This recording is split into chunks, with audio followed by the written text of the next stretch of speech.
Hey everyone, and welcome back to another video. In this video, I'm going to show you how to find your account statements on the Acorns app. Now, this video is going to be particularly useful for individuals. Let's say that you want to go ahead and find your account statements.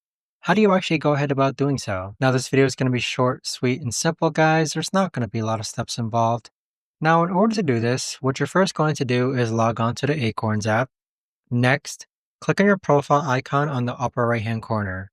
Then, go ahead and click on Settings. Then on this page here, scroll down to where it says Documents and Statements.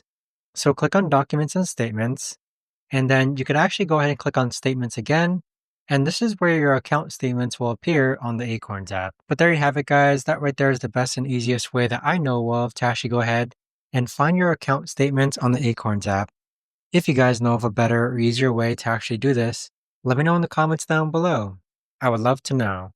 Thanks so much for watching, everyone, and I'll see you guys all in the next video.